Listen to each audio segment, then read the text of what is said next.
हज़रत फ़रीदुद्दीन अत्तार रहमतुल्लाह ताला अलैह ना, ये साहिब तज़किरतुल औलिया, इतने अल्लाह तबारक व तआला के करीबी लोगों में से हुए हैं कि फिर इन्होंने ना मुक़र्रबीन की लिस्ट बनाई, यानी तज़किरतुल औलिया लिखी, अल्लाह के बंदों के हालात इन्होंने जमा किए। ये अत्तार थे, इत्र बेचते थे। इत्र का कारोबार एक महंगा कारोबार है। अरब शरीफ में अल्लाह ताला हम सब को ज़ियारत नसीब करे तो सोने वाली दुकान के साथ इत्र की दुकान होती है, यानी जितना किराया वो बंदा दे रहा है उतना ये दे रहा है। इतना महंगा बिजनेस है कि लोग इसे सोने चांदी के बराबर जानते हैं। बड़ा महंगा कारोबार था। फरमाते महंगी महंगी खुशबुएं मैंने सजाई हुई थी। एक दिन एक दरवेश बाबा जी आ गए तो 2 4 5 बोतलें उन्होंने देखी, खुशबू लेनी थी। तो जो अच्छे सेलमैन होते हैं ये ग्राहक को जाने नहीं देते। फरमाते हैं मैंने भी आगे बढ़ के बाबा जी से कहा, जब उन्होंने देख ली काफ़ी चीज़ें तो मैंने आगे बढ़ के कहा कि बुज़ुर्गों क्या चाहिए, मुझे हुक्म करें मैं देता हूँ। क्या देख रहे हैं, कौन सी खुशबू चाहिए? तो बाबा जी फरमाने लगे, पुत्र मैं तो देख रहा हूँ कि तेरी जान बड़ी मुश्किल से निकलेगी।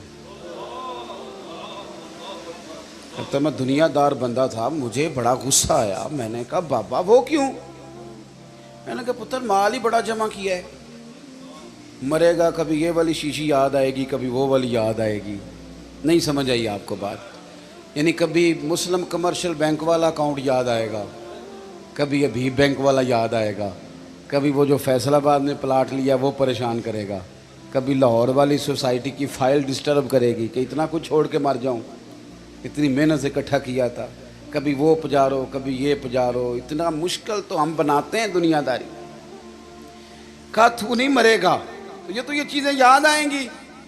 फरमाते मैं दुनियादार था, दुनियादार को नसीहत करे तो गुस्सा करता है। कहते हैं मैंने कहा अच्छा बाबा मेरी जान मुश्किल से निकलेगी तो तेरी कैसे निकलेगी? फरमाते कहने लगे बेटे इधर आ दिखाऊं। कहते मैं मुड़ के ऊपर से हो के बुज़ुर्गों के करीब आया, वो मेरी दुकान के फर्श पे लेटे कलमा पड़ा, रूह परवाज कर गई। अरश फरश्ते बांगा मिलियां, मक्के पै गया शोर। बुल्ले शाह असा नहीं मरना, ये तो मर गया ही कोई होर। ते नाले वारस शाह वो कदों मरदे जिन्हां कीतियां नेक कमाइयां ने। और इकबाल कहने लगे मौत को समझे हैं गाफिल इख्तिताम ज़िंदगी, ये है शाम ज़िंदगी, फिर सुबह दवाम ज़िंदगी। इसके बाद तो सुबह है ज़िंदगी की, ये तो एक शाम हुई है बस, उठेंगे तो सवेरा होगा। तो कहते हैं बाबा जी की रूह परवाज़ कर गई। कहने लगे पुत्र मैं तो इस तरह जाऊंगा।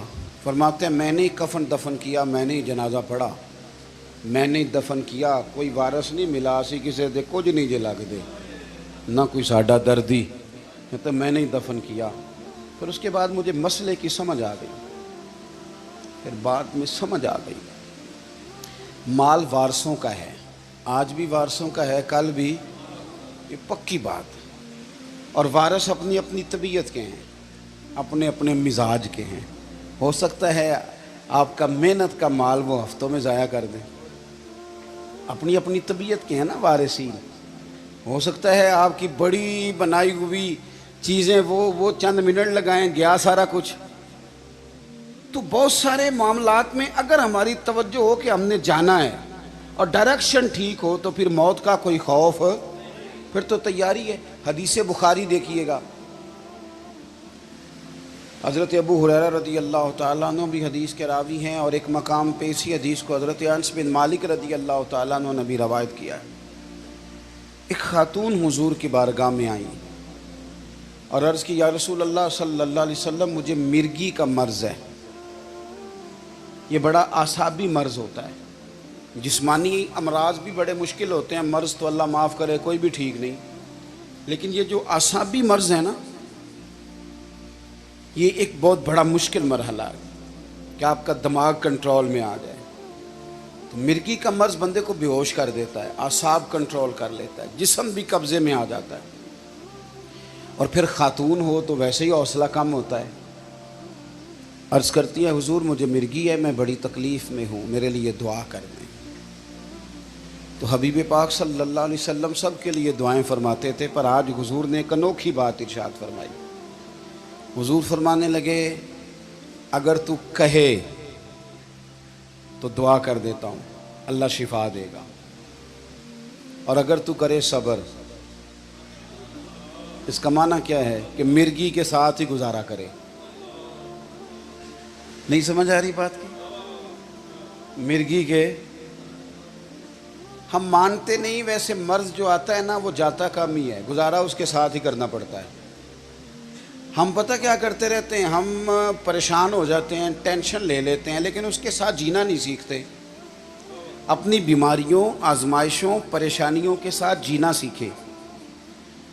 जिनको इनके साथ जीना आ जाता है ना, वो जिंदगी का सारा सुकून हासिल कर लेता है, वो सारी आसानियां पा जाता है, जिसे अपनी मुश्किलात के बीच जीना आ गया। और जो बेचारा दिल छोड़ के बैठ गया, ओहो बस ये आखिरी टेंशन है, इसके बाद मर जाना है, वो गया काम से। मुश्किलात ही तो एक ऐसा वक्त होता है जहाँ इंसान की सफाई भी होती है, वो निखर भी जाता है, तरबियत भी हो जाती है, और एक अच्छी ट्रेनिंग उसकी होती है, फिर अगले मरहले उसके लिए आसान हो जाते हैं। हुजूर ने फरमाया, अगर तू कहे दुआ करता हूँ अल्लाह शिफा देगा, और अगर तू करे सब्र, गोया इसके साथ ही गुजारा करे, तो फिर क्या मिलेगा? हुजूर फरमाने लगे, रब हिसाब नहीं लेगा, बगैर हिसाब के जन्नत अता करेगा। हमसे वैसे पूछा जाए तो हमें शिफा ही चाहिए, क्योंकि यूँ मिनू ना बिलगैब के जो मामलात है ना, उन पर यकीन रखना कामिल लोगों का तरीका है। कहा आप बताएं शिफा के जन्नत, तो सहाबा कहते हैं 1 मिनट नहीं लगाया बीबी ने सोचने पे। अकीदा पुख्ता था ना, उन्हें पता था कि दरअसल हमारा फ़ायदा ये है कि हमारी आखिरत ठीक हो, बच जाएं। फौरन वो खातून अर्ज़ करने लगी, हुजूर गोया थोड़ी सी तो ज़िंदगी है, मैं इसके साथ ही गुजारा कर लूँगी, आप दुआ कर दे रब मुझे जन्नत अता कर दे, मुझे जन्नत की ज़रूरत है। इसके तो साथ भी टाइम, थोड़ा वक़्त कितना है, वक़्त कितना है, बस आ गया, उठ ना फरीदा सुत्या, अब बस दाढ़ी आ गई पूर, अग्गा नेड़े आ गई, पिछा रह गई दूर, तो उठ ना फरीदा सुत्या, झाड़ू दे मसीत, ओए तू सुतें रब जागदा, तेरी डाढ़े नाल परीत, ते उठ ना फरीदा सुत्या, खलकत वेखन जा, ओ मते कोई मिल जाई बख्शिया ते तू भी बख्शिया जा।